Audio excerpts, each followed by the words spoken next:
Aloha, and welcome to another episode of Groundswell Marketing Podcast, where I connect with outstanding humans and sustainable ideas. Today's guest, Adam Dolittle, he's going to talk about paid marketing.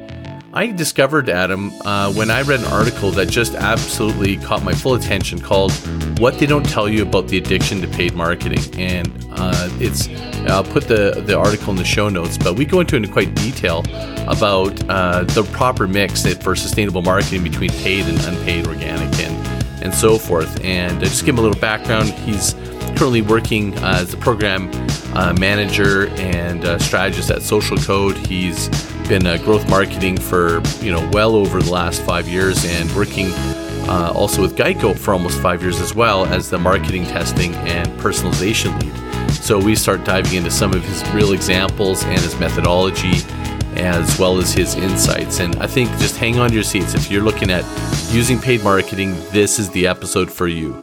So without further ado, let's paddle in and welcome Adam Dolittle to the show. This is going to be epic. Thanks for paddling into Groundswell. We have an amazing new guest. I'd like to welcome to the show Adam Dolittle. Welcome. Thank you for having me. You bet. So we had a little bit of a false start. We're going to give it a second go here. Adam, just if you don't mind starting over, we were talking about you just sharing a little bit of the background before we jump into a little bit about how we connected and some of your background. I'd like to set the stage. I actually identified and found Adam through a great article called Paid Marketing, What They Don't Tell You About the Addiction to Paid Marketing. And his article was really impactful for me anyways. And that it just sort of compelled me to reach out and connect with Adam and learn a little bit more about him. And the more I did my background and was reading some of the content and talking with him, I was really impressed with some of his thinking. And I thought he'd be a great guest on the show. So Adam, thank you so much for being on the show. It would be amazing if you could give us just a little bit of your background, just share a little bit with your journey into growth marketing and how you kind of came to this methodology and type of thinking that you've got from working at Geico to your current role in Social Code. Yeah, definitely. So started off in paid marketing with Geico. Geico spends a lot of money on marketing, and was originally doing paid search marketing and then aggregator marketing, which is just shopping comparison sites for insurance. And then in that role, I started doing A/B testing on landing pages. And I found that A/B testing on landing pages made a bigger difference on the number of conversions I could get or the number of people to shop for Geico and get a policy through Geico. And that was a really big moment in terms of figuring out how to help Geico grow and just doing landing page testing. And so we were able to really grow it just through landing page testing alone. And so this idea that paid marketing, when Geico was originally approaching it, it was more about the keywords and setup and everything that you could do off-site within Google AdWords, and not a lot of attention paid to testing the landing page. And that was really the main lever that we used to really grow that. And so, and then I've taken that into my current position. I work with a lot of mid-sized client disruptor brands that usually have VC funding here at Social Code.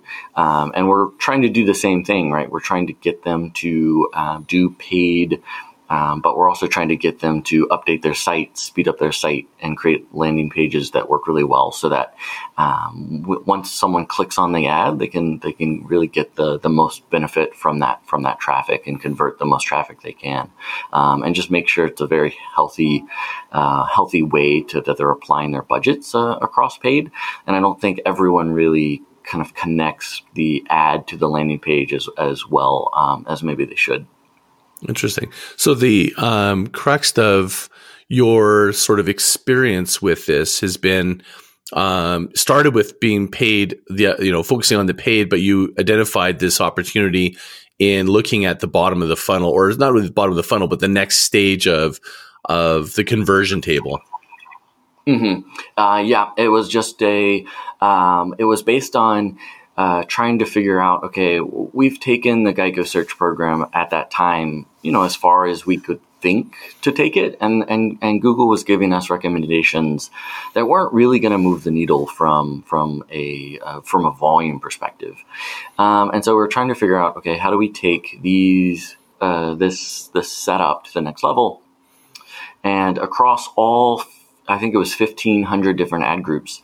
There's different phases of consumers where they are in a purchase journey. So whether or not that's doing basic research, or they're ready to get a quote today, or they're just casually browsing the number of different options out there. And so if we started to take that and said, okay, these keywords are educational, and we need to have a longer landing page that really explains the benefit of Geico for them, because we're just using essentially the same landing page for all keywords and all people. And that was an interesting moment to say, okay, well, if we started to carve out where is the purchase intent based on the keyword, and how could we measure purchase intent based on, we were using click to quote ratio to essentially say the number of people that got a quote after clicking would determine their purchase intent. And so if it's really high, it has a very high purchase intent. If it's low, it has a lower purchase intent. And so therefore, on the lower side, they're much higher up in the funnel, and we need to have a page that is going to educate them about Geico. Geico's been in business forever. We did some social proof landing pages to say 11 million policyholders, all the different products that Geico can bring to you, from homeowners to renters, and really expand out the amount of information that we were giving people when they were casually browsing. And then on the other side, it's when they have like a very high purchase intent. We essentially just want to get out of the way and make sure we give them a good enough page, but we really make sure that the purchase is the main focus.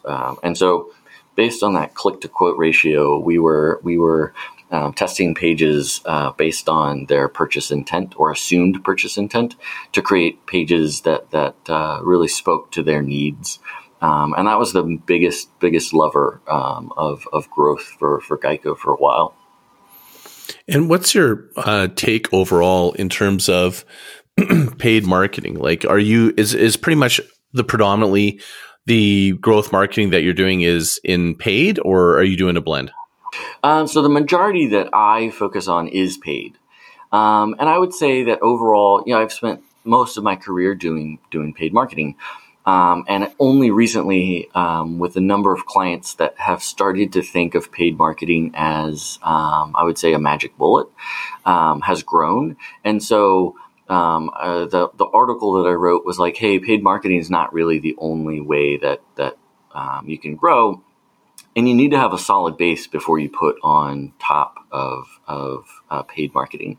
And so, there's a ton of people out there. Andrew Chin, who's now at Andreessen, the VC firm, he wrote an article that said your paid marketing needs to be below 30% of overall traffic.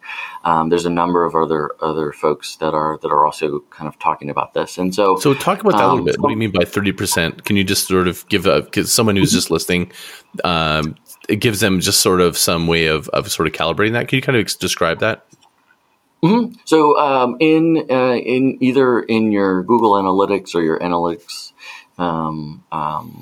provider, the amount of paid from your overall traffic, if it's less than 30%. So if you add up all of your paid channels and you take all your organic channels, so organic search, direct, email, referral traffic, all of those need to be basically the bulk of traffic and the bulk of revenue for your company before you start to add on paid. And then as you grow, maintain that ratio between paid and organic. And so the paid, the 30% number, that's kind of the general rule, is paid search, paid social, and then all of the other channels that you could buy from, display, and making sure that is less than 30% of your overall traffic amount. So you're saying 75% of your traffic needs to be developed through organic and content? Yes. Perfect. So that's really good. I mean, that makes a ton of sense to me, because in my mind, it's like the people go. So I think a lot of people in this discussion are new to marketing or are being sold on paid marketing. That's the first dollar they spend, not the last dollar. Mm-hmm.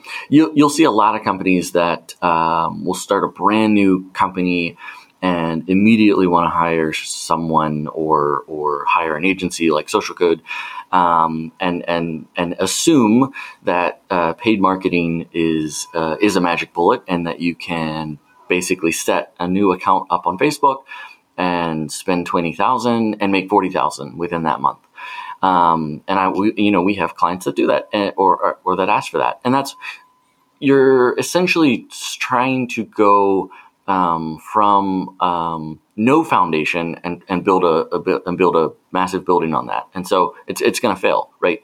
And so all of the work behind getting product market fit, content marketing, really getting your 1,000 true fans for your brand before you do any type of paid, is really the foundational work that brands need to do before they start paid. It's not something that you can just skip all the hard work and then go to paid and then print money.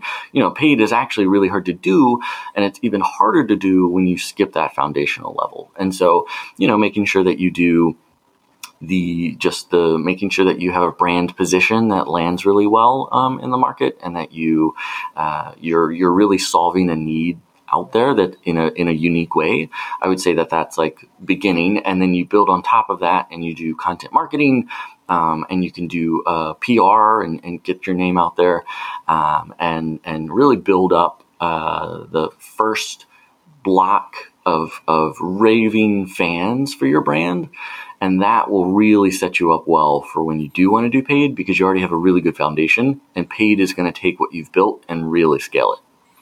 Amazing. So I couldn't agree with you more. It's such a refreshing point of view. And I believe that they're not vocal, so I don't know who they are, but me discovering your point of view was such a breath of fresh air, because I think a lot of people are going to be surprised to see that I've got someone in paid marketing on my show, because I am so relentlessly communicating on how paid marketing is kind of in a bubble in a lot of ways, and also how you need to put more focus on content marketing. But I think they also misunderstand that I disagree or don't think you should do any paid marketing.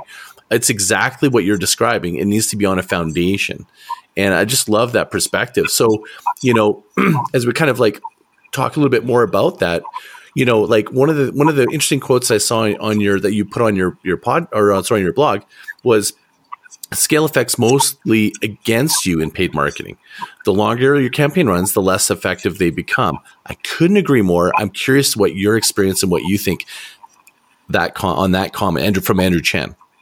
Mm-hmm, mm-hmm. So that is just this idea of as you spend more and more money, the audience gets fatigued. Your ability to really scale out paid dollars against it starts to go against you. And so, and this works just from, I have clients that can spend $20,000, and once they go from $20,000 to $100,000, and then you start to see diminishing returns when you go from $100,000 to $150,000. And that just means, diminishing returns just means when you have a cost per conversion of, let's say, $100 at $100,000 in spend, when you go up to 150, all of a sudden your incremental conversions are now $200, $300, $400. And so it's actually really hard to do when you start to scale past this threshold and every brand has a different threshold, but it's really hard to actually get it to work. And so this idea of, paid marketing is really easy to scale because you can spend a lot of money in a very short amount of time, but the unit economics break down very quickly. And so the scale works against you in the way that if you want to spend $1 million, $2 million, $3 million a month, you actually have to be measuring and pay very close attention to those incremental conversions and the cost per incremental conversion. And so even when you have a great foundation and you want to take your budget from $20,000 all the way up to $100,000, you still need to pay attention to just the unit economics of it and make sure that paid is still actually working for you, and you're not necessarily taking the platform numbers just as a given. Yeah, I think, don't you think a lot of people, they get a false positive? They go, they just assume that conversion table is going to be consistent, so they place all their bets on that. where they're not actually iterating. So if you're going to do unit measurement, like to measure your response rates and adjust, what is your methodology or thinking that would help somebody that's listening going, okay, I'm seeing that's because what you're saying, it's not sustainable, like just to scale that. And I agree. That's part of the reason why, because I'm all about sustainable growth marketing. I'm not against it. It's just, it's not sustainable, but it sounds to me that you have some insight into how to adjust. How can you adjust to make it more sustainable? There's a few ways. I think that continuing to test both your audiences, your creative, and your landing page. And that is just a normal cadence of testing over time. Month to month, you're making sure that you have a testing agenda for each channel, and that helps tremendously. The second way, I think, is when you start to scale up, you need to change the way you're measuring it as well. Oh, okay, go into that. Explain that.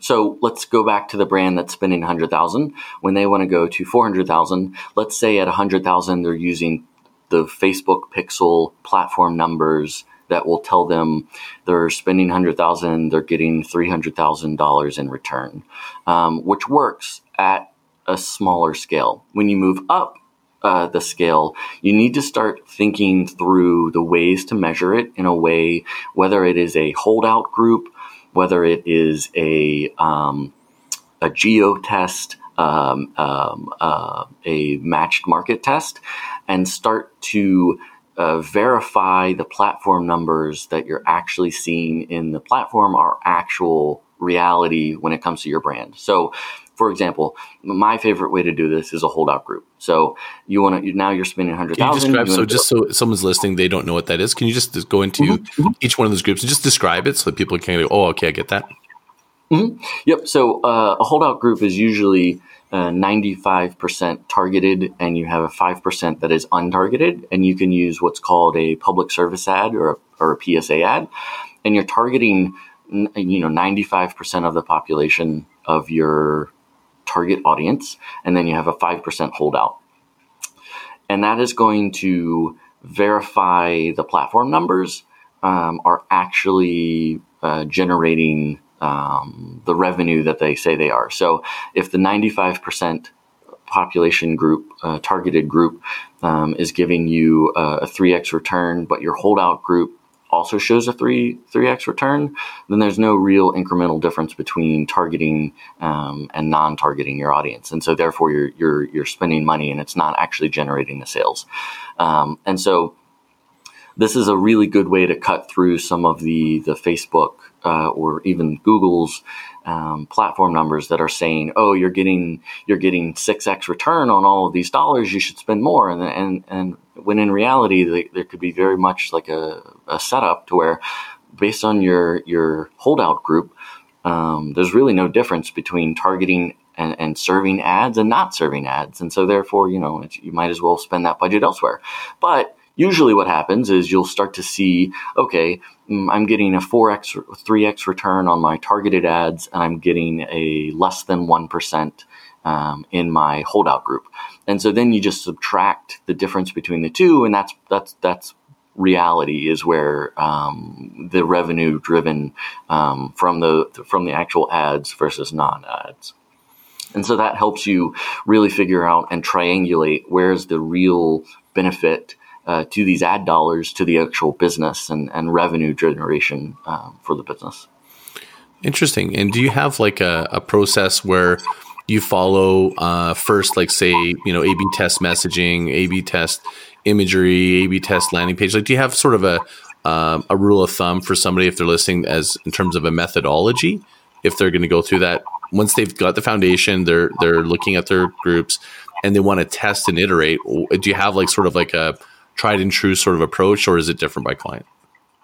It differs by client. A lot of it is based on how much the client has resource-wise to dedicate to setting some of this up. And so the iteration process is something that can be a little bit more easily executed from we're going to test this, then we're going to test this, then we're going to test this, so that you're constantly iterating on the message that you're putting out, the ads, the CTAs, the landing pages, and that is a little bit easier for most brands to iterate and to execute.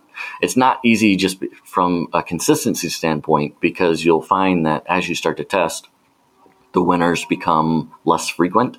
And so there needs to be some amount of just commitment in the front that we're going to do this for 3 months. And in the last month, we might not have very many winners. We might only have one home run out of all of them. But that's part of the testing process, is you'll get to a point where home runs are less likely to happen just because you're getting better and it's just harder to hit home runs. On the measurement side, this is a little bit more complicated, and you usually will need someone from Facebook or Google to help you set this up. You can set it up on your own, but it's usually a little harder to set up and make sure that it is set up in the exact way to make sure that it is true mutually exclusive audiences, and you have 95% targeted and a 5% holdout set up correctly, just to make sure that you can measure it in the most effective way. And so, on one side, testing and just constant iteration tests.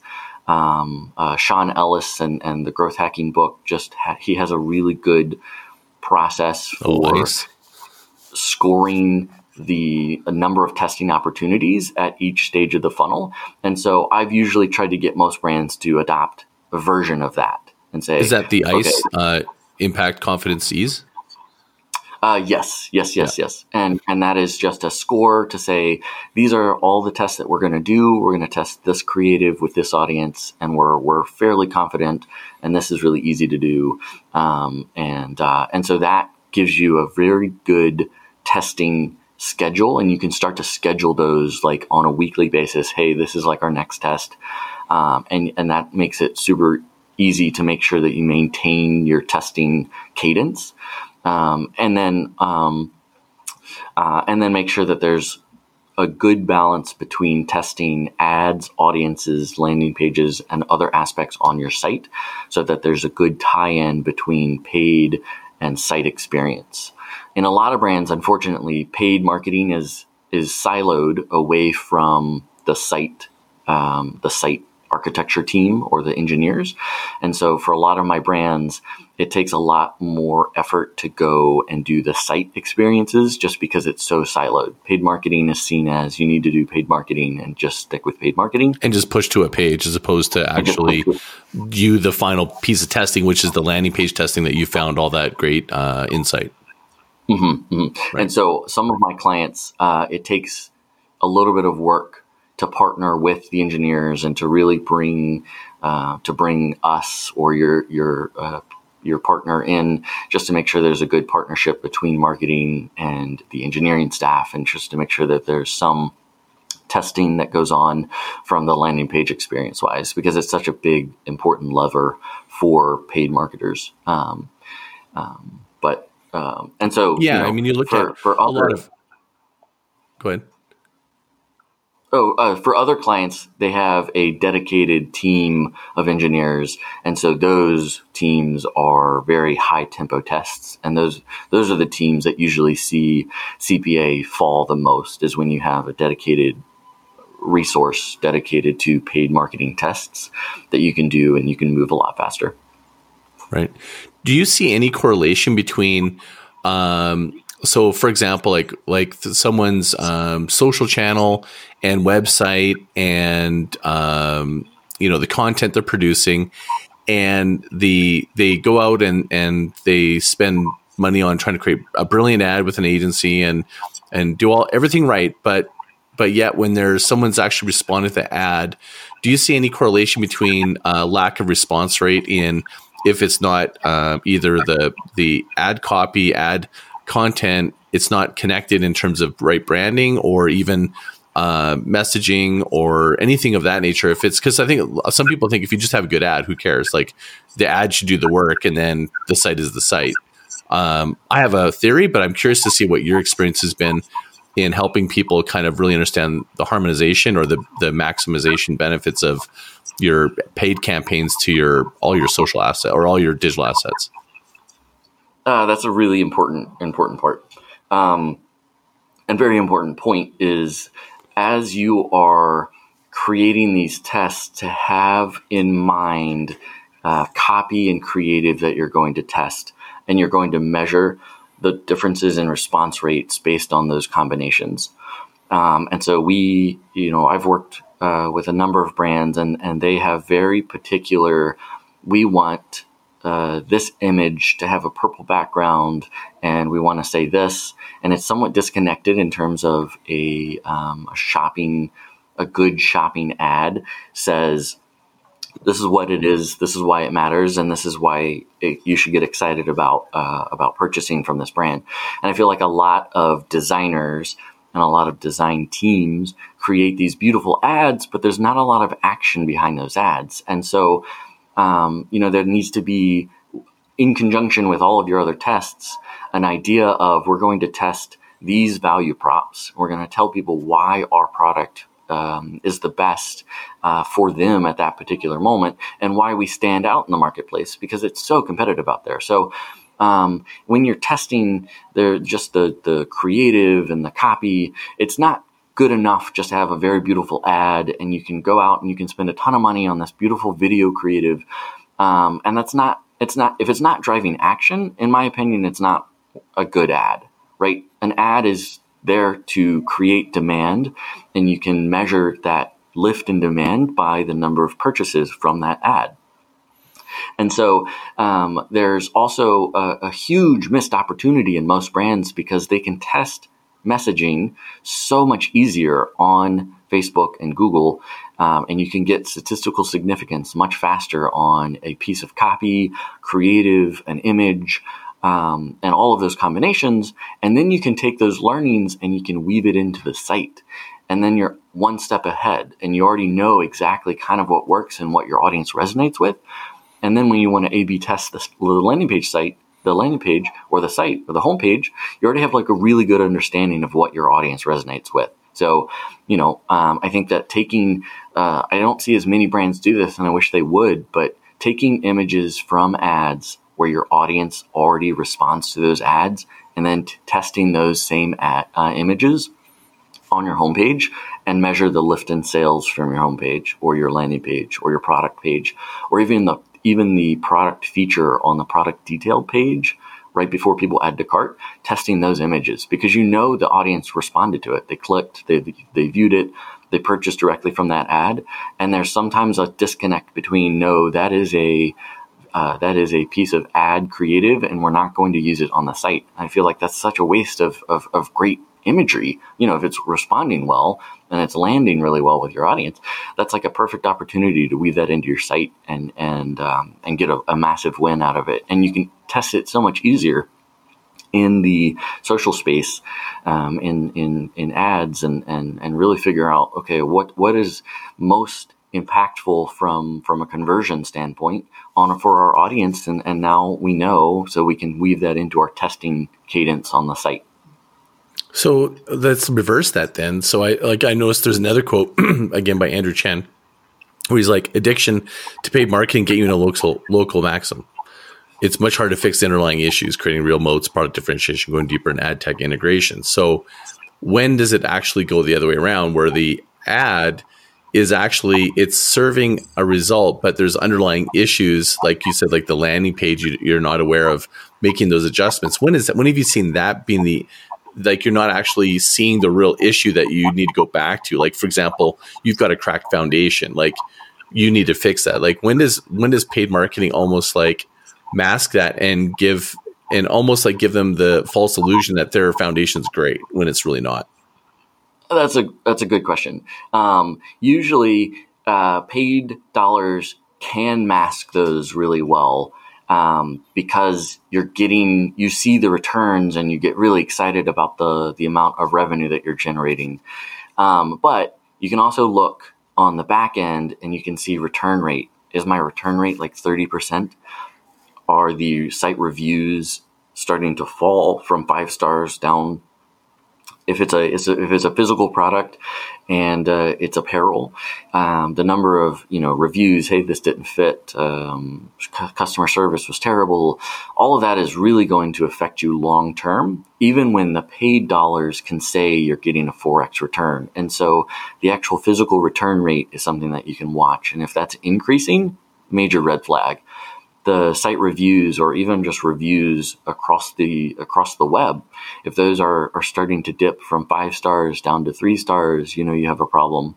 Or if people are calling in and you start to see support tickets and they're like really angry, this isn't what I bought, this is not what I wanted, that means you did really well on the ads, but your product sucks. And so spending time to make sure that you have that foundation, or if cracks start to show up in the foundation, and you started off with a really great product and then you started to cut some of the quality out and people started to notice, that is an area where you can continue to spend money and make 3x return today, but over time that's going to degrade and that's going to start to really chip away at your brand equity. And that's really going to start to show up in paid dollars as well when you start to go from 3x down to 2x down to 1x, and then all of a sudden the comments on the actual ads, if it's in Facebook, will start to really show up. And so I think it's important to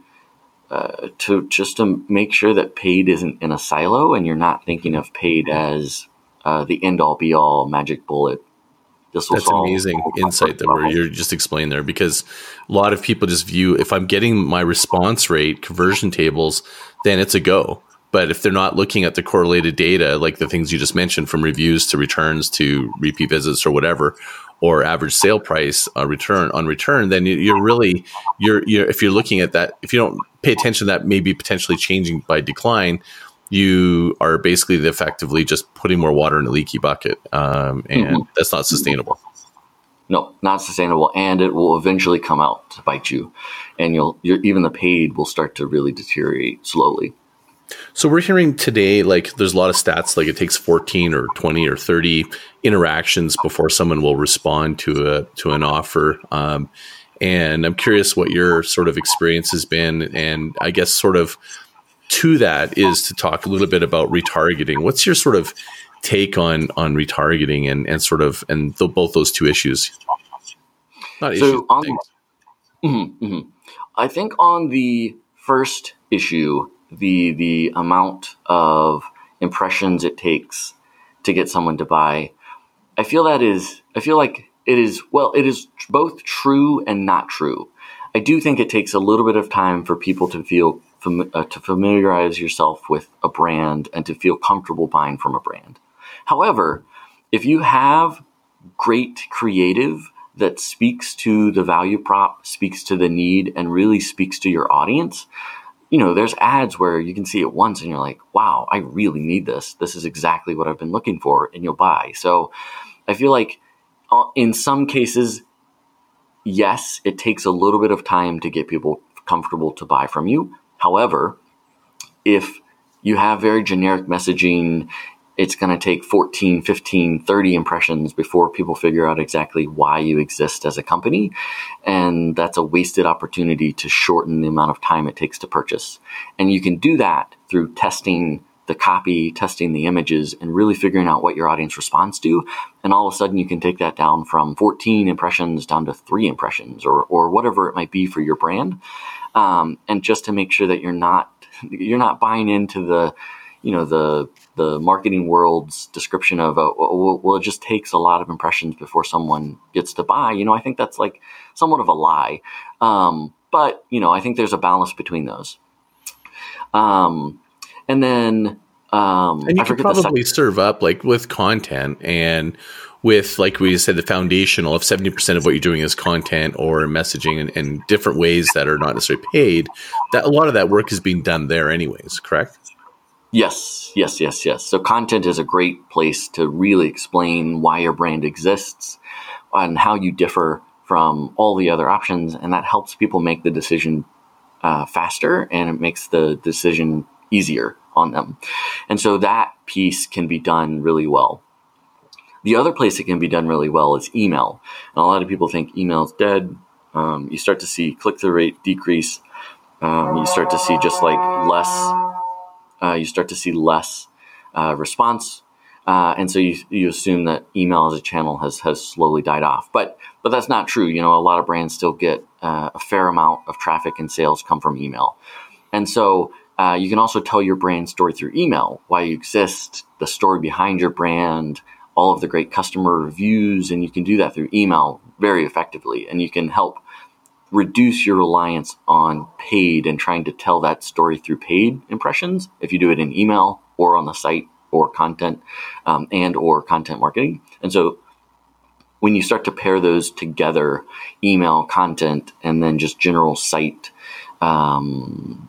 the site message, those start to work really well in your favor and help you reduce the number of impressions it takes in paid to get a conversion.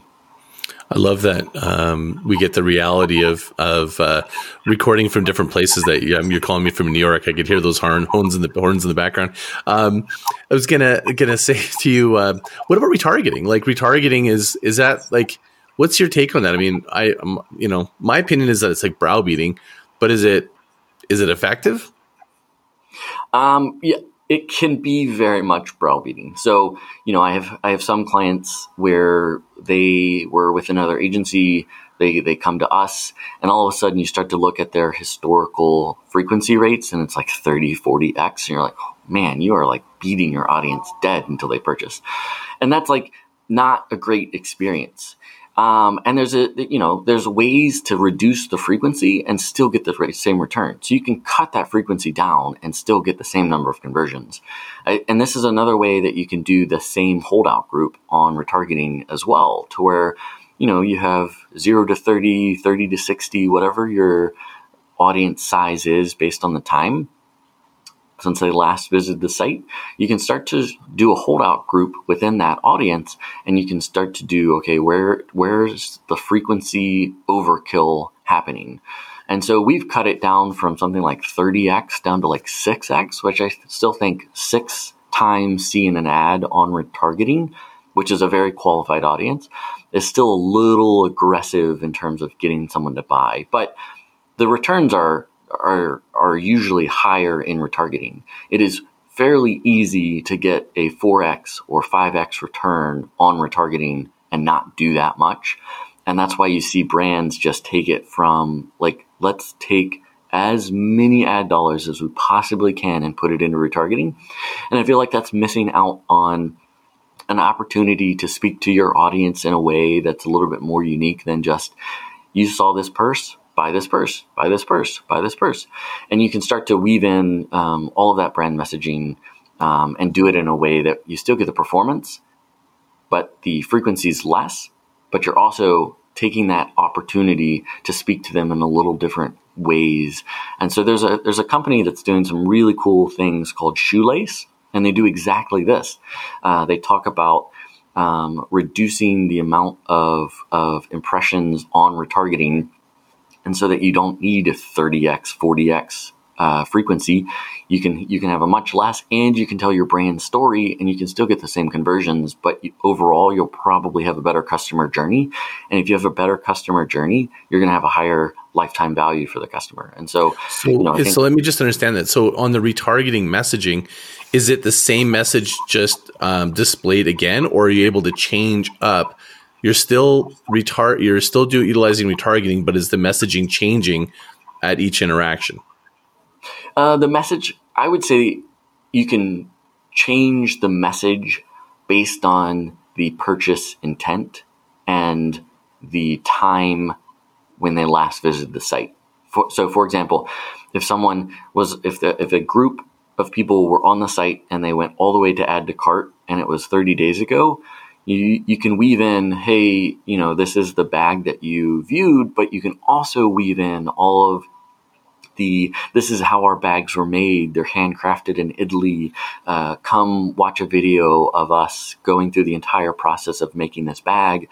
And you can start to do both, to where you're getting the return from just showing someone, hey, you left this in your cart, come back and make sure you purchase this great purse. But you're also weaving in all of the aspects of what make that purse like a solid product, and to have those two together. Or if it's someone who hasn't been on the site and they hit the homepage and it was 90 days ago, instead of showing them a product, maybe showing them customer reviews or social proof or a video of the bags being made. And so you reintroduce them, even though they've been on the site 90 days ago, you reintroduce them to the brand and what makes the brand great, instead of just saying, hey, this is the product that we would like you to come see. And so I think it's both. And there's for each brand, there's probably a balance somewhere.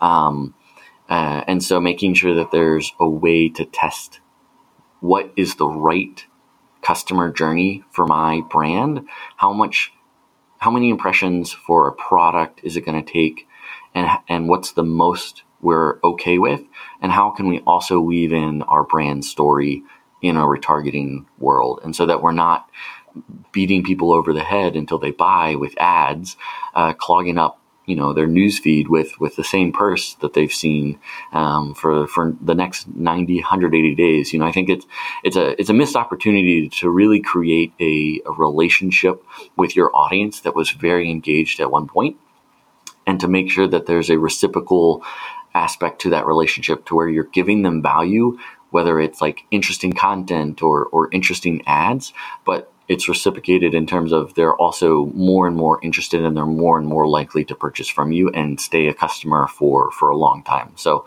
I think it's a missed opportunity, and I don't think brands are really approaching retargeting the best possible way today.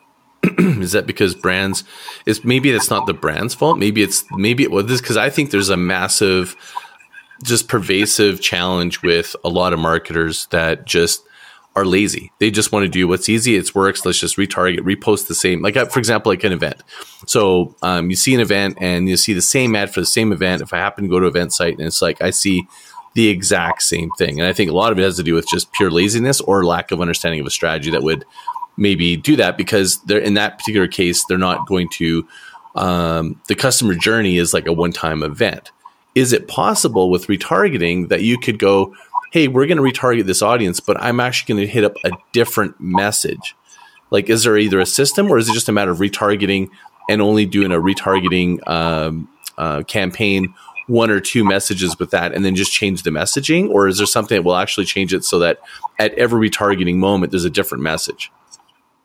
So I don't know of a system that does it for you. I think it's true that some marketing managers that are sitting in a brand are a little lazy, and it's truly just easiest to target the entire retargeting audience because, one of their KPIs is just return on investment. And so, I have a lot of other things to do. I'm just going to target everyone and put the same message out there. And I don't really care about frequency because I have a laundry list of other things to do. And I get that. I don't know of a great system out there that will help you do this. So I do think it's a little bit more manual work, but within a retargeting audience, let's say Facebook, there's ways to put multiple ads in the same audience. And so Facebook will help you cycle through and shuffle the message. But you can also design it in a way, like you said, to where there's a very sequenced customer journey, and you can do that in a very designed way. But that does take a little bit more manual work. You do have to spend a lot of time thinking through, okay, this is where they are in the journey. This is what we want them to see. This is what's going to be the best. And there's some testing that needs to happen for that setup. And so you could do it to where you have 1 day, and that is a different campaign. You have 2 day, which is a very different campaign. You have 3, 4, 5, 6, 7. And then with each of those campaigns or each of those audiences, you would have a unique message that you have put thought and creative into. And that is a very manual process to set up. and you would constantly have to weave in new messaging just to make sure that you're also getting the performance that you need. So, I think I don't know of a great system that will do it for you, and I think that there are ways to make sure that you're putting a lot more thought into remarketing. But there is a little bit of work, but the payoff is huge, because if you can cut your marketing dollars in half, and making sure that you're going after the audiences, you can invest those dollars into something else on the site, or you could take those dollars and put it into prospecting. And so, I think I do sympathize with internal brand managers and marketing managers that are like, I have 40 things to do today. I can't go in and reset up this entire remarketing strategy.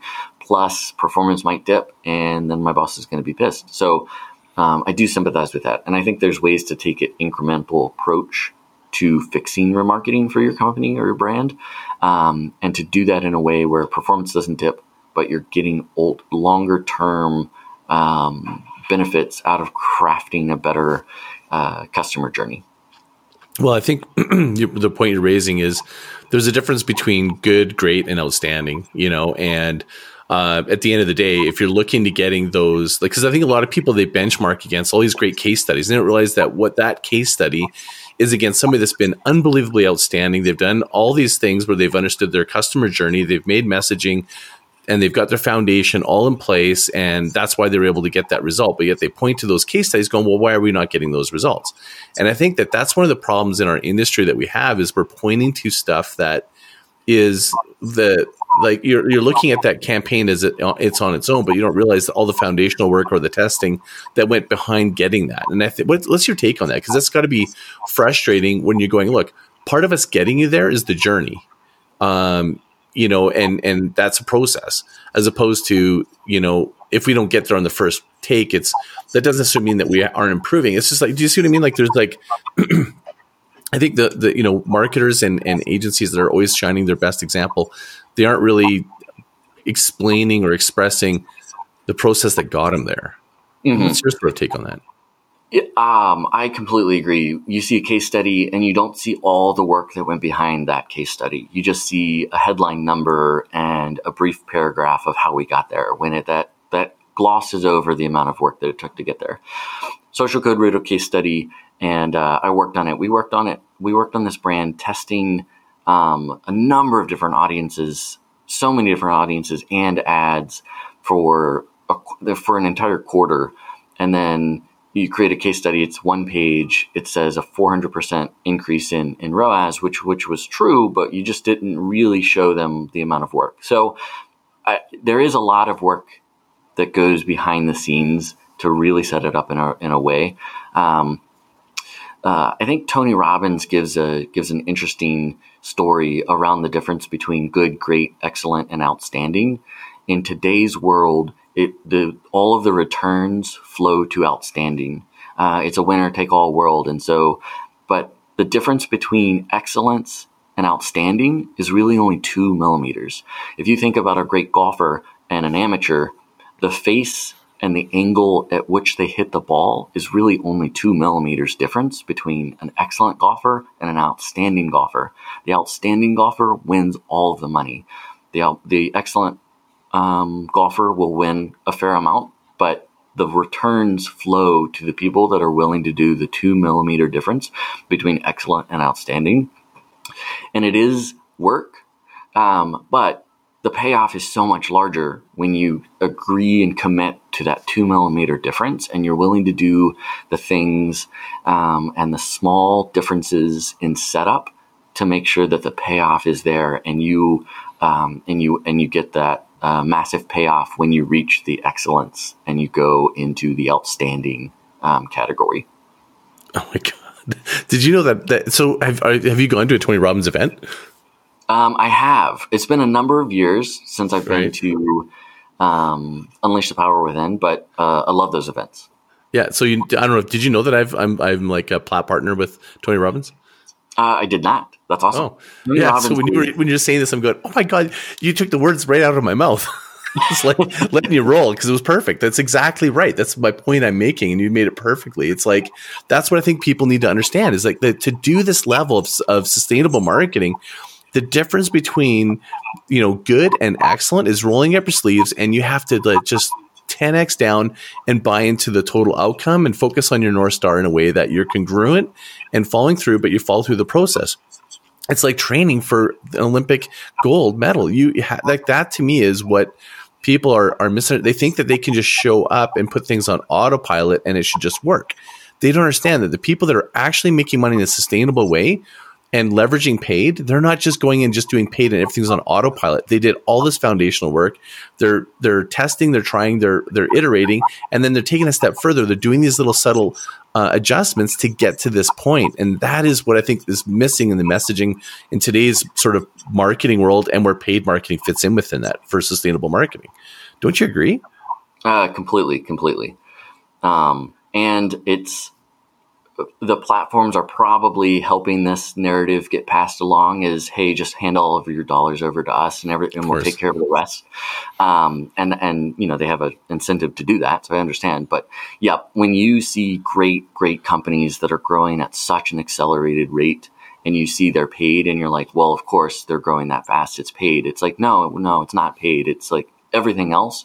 And then they're taking paid and it's throwing gasoline on an already big fire. And so, it's not paid to say that a company is growing just because they spend money and they're spending more and more money every month. That's not necessarily what's going on behind the scenes. Even a company like Geico, which spends $1.5 billion on marketing, they spend a lot of time making sure that they have great customer service, that they have people on the phones that are there to answer questions. They spend a lot of time on the site setup, and they do a lot of work on the actual pricing of insurance, and they do a lot of work to make sure their costs stay low so that they can pass those savings on to the customers. And so even on the Geico example, to say that Geico is the fastest growing car insurance only because of paid it's just not true. There's a ton of other work that goes into building a great company. And even when Geico spends billions and billions of dollars, they're not the fastest growing car insurance because they spent the money. They're fastest because they did great work on testing paid and figuring out what channels to be on, but also they spend a ton of effort on the other aspects of a customer touch point, phone calls, emails, and they put a lot of thought into that as well. Amazing. We're so aligned in so many ways, and that's why I think a lot of people can be so amazed that I've got someone that's about paid marketing on my podcast, and I'd love the distinctions you've been making. I've got another sort of question for you, and it's really about paid advertising. Maybe it's about language. I don't know. I mean, amplifying your content. So content amplification or promoting your content, is that considered paid? It's paid marketing, but where does that sit in terms of ads versus just boosting content? Like, where does that fit in your mind and in terms of your strategy, in terms of effectiveness, in terms of, is it the same category? So that's a really interesting question. I don't know if I have a great answer across all brands. I think it depends on what category you fit in, but there's two interesting examples. One example is Mack Weldon, which makes underwear and performance wear for men. They see very little different. They're not one of my clients, so this is secondhand information. But they don't see any difference between content distribution. So they do a lot of content amplification, and they do a lot of content as the landing page. So if you've seen on the internet or seen across the web a Mack Weldon ad, it will take you to a page on 7 reasons why guys are switching to Mack Weldon, and it goes through all the reasons that people love Mack Weldon. And so they see no difference between content amplification and ads. Content is like one of the pillars of their entire marketing strategy, I would say. And so there's a second example. It's a health company a supplement company, and they do a lot of very technical content. And in their ad strategy, it's not enough to say this supplement is will help increase your levels of NAD. They also weave in a lot of these technical, very technically written, medically accurate articles around why this works and the pathways and how we age. And so their content is phenomenal. And so they also weave in a lot of that into their ad strategy as well. And so, I think that those are two leading examples. And I think a lot of more brands should probably look at their examples and follow their lead, because I don't think enough people do the content amplification and use content in their actual ad strategy.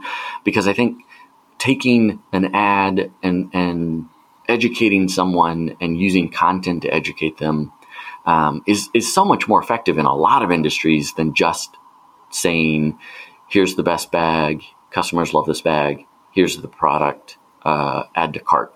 I think that there's a ton of ways to weave in and see no difference between content marketing and actual ad and your overall marketing strategy.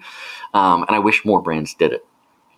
Well, they're suggesting that Forrester is saying that, content activation is just in this year alone is going to move like $2.9 billion away from display just this year alone. Like, that's the shift that's happening. I actually personally, I think staging your marketing and doing with your content first makes a ton of sense, because it kind of speaks to what you were saying earlier, which is getting them to know the foundational content before you do basically a buy or go away ad, which is buy this or don't.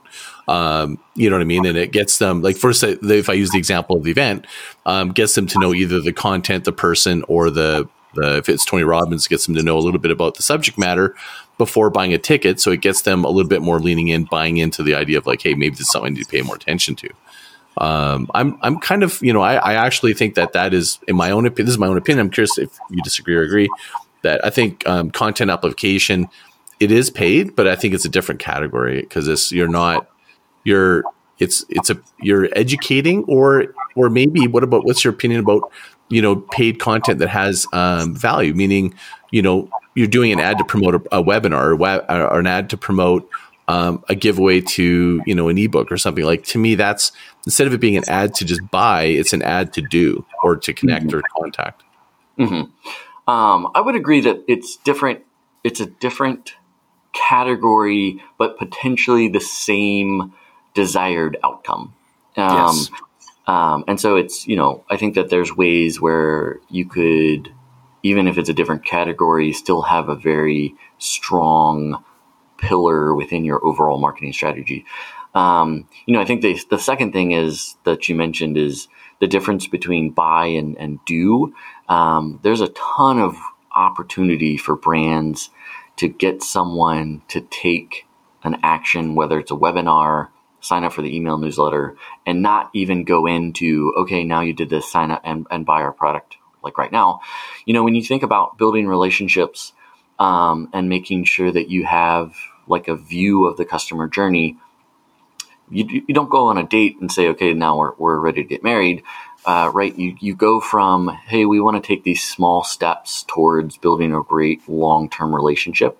And you want to make sure that you're targeting customers that are going to stay with you for like 10 years, 20 years. So you want to make sure that, I think there's a big opportunity, like you said, to get them to go to a webinar, not necessarily buy the ticket right then, and to really learn the differences and the nuances behind why this ticket or this event or this product is the leading product in its category. And I think that takes a little bit of time and education in probably every vertical. So I think there's a massive opportunity to get that, and just to make sure that you have some aspect of your marketing pillars to get people to do certain actions and to measure that over time, and not necessarily have the action always be add to cart and purchase. Yeah, I mean, I think a lot of individuals think, well, I need to put people right in the purchase path right away, as opposed to, You're still putting them in the purchase path. You're not putting something in their way. You're deepening their buy-in, and you still create an offer at the end of that action, the do, the learn, the engage, whatever that is. You still can, in most of those cases, they're either it's a landing site, whatever it is, whatever the item is. You still have the opportunity at that point, because now there's someone engaged and you have their attention, to then migrate them to an offer. So I feel like some people think they're putting something in front of it and getting in the way of it. I think it's the opposite. I think you're actually deepening it, and you're creating more impact and possibly creating more referral potential. Yep, I would agree. It's not getting in the way. It's setting you up for a longer term relationship. I would say, and just making sure that it's deepening that relationship and deepening and increasing the likelihood that someone will purchase. So I would agree. So if you were to go, the biggest mistake people make when thinking about paid is what? Biggest thing, I would say there's a number of mistakes that I've seen people assume. One, I think, is that paid will solve all of our problems, and I think we've spent the better part of almost an hour now telling people why that's just not true. The second thing is I think that people assume that it's easy to do really well, and I think that hurts a lot of brands get the returns that they need. The third aspect is I think people approach paid to say, I don't think there's a lot of thought between we are doing these 3 paid channels and our next best channel is going to be X because we've heard a ton of other brands do really well, and therefore we're going to do really well. I think when you're going from one channel like Facebook to search to display, all of those platforms have very different approaches and have very different ways to set you up for success. And I think brands kind of jumping from one platform to the next without really thinking through, where is my audience? Where is my best customers? Where are my next best customers hanging out online? How can I engage them within a way that's different than a lot of other brands? Tim Ferriss talks about this idea of going into the least crowded channel.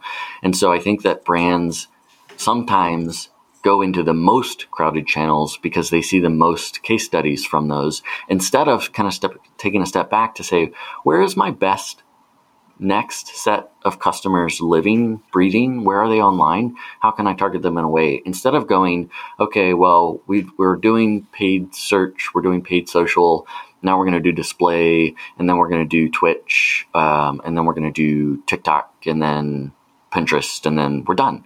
It's like, no, let's craft our approach to the next best channel in a little bit more thoughtful of a way to make sure that we have, one, we're going after potentially better customers because we put a little bit more thought into where our audience is today. And you could potentially get better returns because you're going to go into the least crowded channel where you're going to have more share of voice and just get better returns overall. Oh, I couldn't agree more. I can't believe how difficult it's been to explain to brands, businesses, and marketing managers that to move away from creating a message. Like I've got one that's an event, and it's and creating messaging that's like trying to appeal to everybody, when really they should be appealing to like a more narrow demographic and going deeper with that and really penetrating that, because they could create a more relevant message specific to that group. If it's like lawyers or professional service individuals, whatever that audience that they're trying to target as one of them, but they're trying to appeal to too many people. And that my opinion is you're appealing to nobody. And that's that targeting is like niche is the new big in my mind, because if you can look at it as we're going to have several iterations to different niches and speak to them specifically, I mean, that's like, it's not personalization, but it's definitely creating more relevance. And I think a lot of businesses, and I don't know why, they're afraid of just doing it, because in today's age, you could do that as an entire campaign to multiple niches. Mm-hmm. Yep. The figuring out exactly very small audiences within that and figuring out what message is going to resonate most and be most relevant for them creates a massive increase in just purchase rate, and you can reduce cost. Back to your point of if you're trying to appeal to everyone, you're appealing to no one, is very, very spot on. If you're trying to be you can't be everyone's like luxury coat, just because to be a luxury coat, you have to appeal to the top 10% of luxury buyers. And you can't go down the chain of discount shoppers. So you just need to create a product that fits within a particular niche, and then have a very good idea of where your niche hangs out online and how do we target them and how do we speak to them in a way. And I completely agree. You can take the same campaign, the same platform, and create very tailored audiences that speak to those groups of people. And once you're speaking to individual tribes, you relate to them so much better when you're speaking the same language. Doctors use a very different language than lawyers. Lawyers use a very different language than car mechanics. And so if you have a B2B service that actually helps all of those be more effective, you need to create individual messages and individual audiences and speak to them and use their language in a way that's really going to make them say, this guy or girl understands exactly my frustrations with everything else out there, and I'm going to sign up for this because they're speaking my language. And I think that's like really easier to do in digital. It's definitely not easy to do, but it's easier to do in digital. When you think about radio and TV, that is truly just like mass marketing. And so it's much harder to really appeal to everyone or individual tribes in radio. But I think that's also changing. So this idea of digital is really to get down to individual tribes and very specific audiences and really create a message, a creative ads and landing pages that work for that very, very small pocket of people. And what about different channels? So you have paid marketing, but there's different, you just said it before, like where they go from Pinterest to Google to Facebook to Twitter, whatever is an ad channel. What is your sort of, is it possible for this, like I literally feel like those channels, you almost have to adjust the type of actual ads and the type of landing page based on the channel, because the purchase intent on Pinterest is way different than someone that's on Twitter. Just the way that they're interacting with the channel. Can you give us a little bit of a breakdown of your thinking around that? Yep. So each channel, I would say, has a very different ad creative audience. It's a very different approach for each channel. And so the differences between Pinterest and paid social or Facebook are incredible in terms of the ad is like truly different. The way that you set it up is different. The purchase intent is very different. When you think about Pinterest, a lot of the research says that these are future buyers that are like 90 days away, and they're planners. They're planning a purchase in the next whatever. And so you need to have in Pinterest specifically, I think that there's ways to help people plan their purchase in advance, and that's giving them content and getting them to sign up for an email newsletter and really educating them on the differences and making sure that you're giving them inspirational content to say, this is exactly what I want it to look like when I eventually purchase this. And then in Facebook, you have like a very different ad size.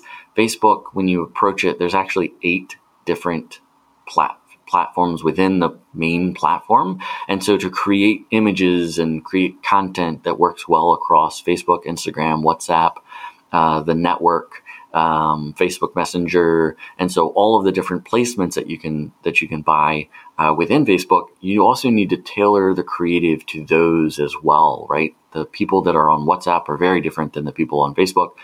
The people on Instagram are very different than Facebook. So even within a particular platform, there's very different nuances to the audience as they stand. And to make sure that you're thinking through all of those nuances is incredibly important. So, I think that each platform has an approach that works really well.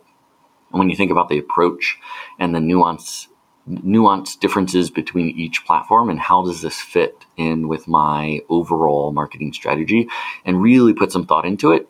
I think that is the difference between like good and great and excellence, because you're getting at how do I make this platform work really well for my brand based on how people interact with that platform, or the creative, or just the differences in purchase intent even. So yeah, I think that that's something that doesn't get thought through maybe as well as it should. Yeah, I mean, you're so on point. I mean, the difference between good, great, and outstanding also is, I would say there's a correlation between people doing these tactical sprints versus doing a strategic marathon. And that's what we're talking about is like really architecting this in a way and really asking the brand manager or the owner, what's the true North Star long term, like that we're after. And I think the short term thinking is so pervasive right now. I think it's like, I think it's an epidemic. I mean, I think it's like people are so addicted and inappropriately putting energy in these sprints, and they don't realize that none of it is sustainable, and there's no way of choreographing or learning from it to build on one activity to the other. Where if you have a methodology of going and doing precisely as you described earlier in this podcast, and even in your article, about having methodology, that's where you really get the exponential returns. Is there anything you want to add to that? Do you just disagree with anything when I'm saying on that? No, I don't think I disagree. I would say that having the methodology and having the documented aspect of that methodology, so your entire team understands what we're going after, I think goes a long, long way. So North Star is I would say part of the foundational work, and then building on top of that is a testing matrix. Whether or not you want to use Sean Ellis's growth hacker approach, or you can do your own internal. But as long as you have I would say a quarterly, this is what we're going to commit to test, and this is why we're committing to these items in a way that fits in with the larger strategy and the larger North Star. I think the documentation is another really, really important point, just to make sure that we have, this is exactly what we've committed to, and that this is the timeline of when we're going to commit to these tests and these different approaches. I think goes a really long way into just making sure that, like, everything that you mentioned is truly committed down to paper and is scheduled in advance to make sure that brands actually go forth and test in this approach.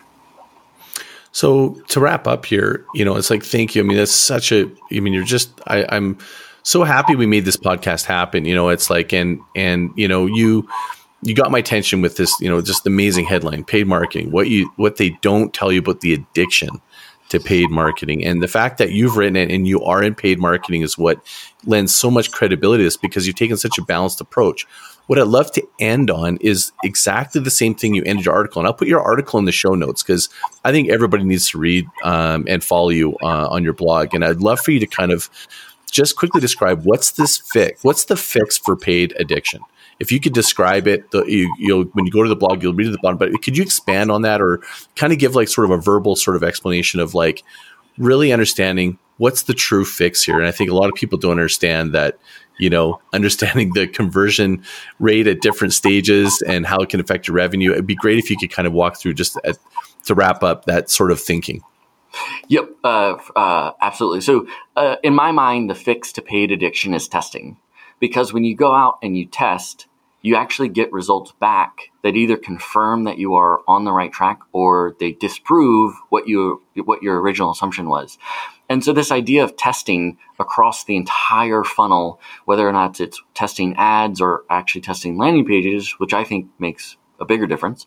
But testing will either show you, hey, this is like not right and you need to fix this, or it will say, hey, your returns are much greater with version B than version A. And so I think the fix for paid addiction and really kind of getting off the addiction is testing, because testing shows you the reality of what's happening and shines a light on the spaces where your assumptions don't hold true. And so this idea that everyone's addicted to making paid work and just spending money blindly, and we're like, hey, everything's gravy, we're spending money, we're making money. I think the fix to that addiction is really testing and making sure that you're testing in a way that will uncover hidden assumptions that you're making in paid. And that will cast a light on aspects that you didn't even think about. And you're like, okay, well, this is broken. We need to fix it.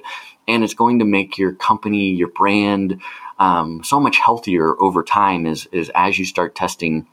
You'll uncover and open hidden compartments in your business that you just didn't know were there. And I think ultimately you'll grow faster because you'll take those assumptions and you'll disprove them, or you'll take those assumptions and then you'll put data behind those assumptions to say, hey, we were spot on in this, and now we're going to double down on this aspect of our business. So, to wrap up, I would say the fix for paid addiction, and to really make sure that you have a very sustainable approach and a very long-term healthy brand, is to test everything you possibly can within paid and non-paid, and to make sure that you're using data and the tests to challenge your assumptions, and to make sure that you're actually moving and inching closer to your North Star through testing.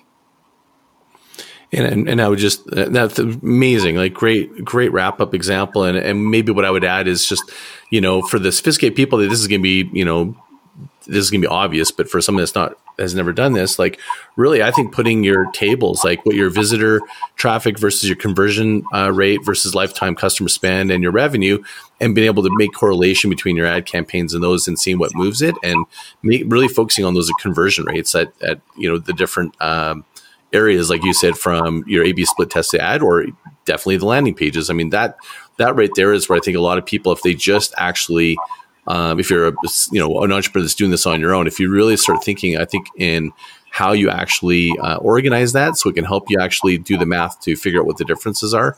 I think that's where a lot of people need a lot of help, or they need to work with someone like you and connect with you about getting advice on that. So, does that make sense? Am I complimenting what you were saying? Yep. Some of it you will probably need some help out there, and there's a ton of resources out there to help you start to do this in a way. Sean Ellis is one. There's a ton of articles. I think Conversion Rate Experts, they're in the UK. They put out a ton of articles and a lot of free resources. You can also hire them. You can also hire Social Code, and we'll help you. There's a ton of ways to do this, but I do think there's some aspect of making sure that the approach that you're using is actually the correct approach. And I think professionals in their space can help you with that, and make sure that, and it shortens the time that it takes to get the result that you're looking for, because they've already tested a lot and they know what works, and so they can speed up the process behind it. But I think there's also a lot of free resources for brands that just can't hire. Totally can't hire the methodology that you're speaking of. It's like the Hacking Growth is a great one, so I'll put that in the show notes, as well as link to, if I can find it, Sean Ellis's ICE methodology, as well as the resources you just mentioned, and maybe even dovetailing, if you could just tell everyone how to reach you, whichever channel you like to get people to reach out to you. You work at Social Code, and whatever links you want to provide, so that people can know to find you if they want to learn more about how you might be able to help them. Yeah, so AdamDolittle.com is where a lot of my articles and thoughts kind of end up. I'm also on LinkedIn more so you can find me on LinkedIn, and you message me out on LinkedIn. I am on Twitter, so at Adam Dolittle on Twitter. I would say those are probably the best places to reach and connect to me. Awesome. Well, thank you again so much for being on the show. This is going to be such a well listened to and shared. I'm going to share this everywhere I possibly can. I think more people need to understand both the addiction, the benefits, the possibilities, and the right way to deal with paid marketing. Thank you so much for sharing. Thank you. It was an awesome chance to kind of talk to someone about this, and hopefully people can listen to this and really change a lot of their paid marketing and build more sustainable companies. Yeah, we need more voices like yours. I mean, I know that we're a rising voice, but I think there's there's not enough people talking about the sustainability thinking around this that needs to be, for really making a change to help businesses. And I think in the end, that's what we're about with Groundswell. Thank you for listening. I mean, we're really about trying to, at least I and the guests are really about trying to provide sustainable thinking. They're all outstanding humans and their mastery in their particular areas. We just want you to paddle out to your dreams and make big things happen. If you want to reach me, you can reach me through Scott at groundswell.marketing. Please leave some stars, some comments in the show notes or anywhere that you're listening to us from Spotify to iTunes. Thank you again. And until next time, mahalo.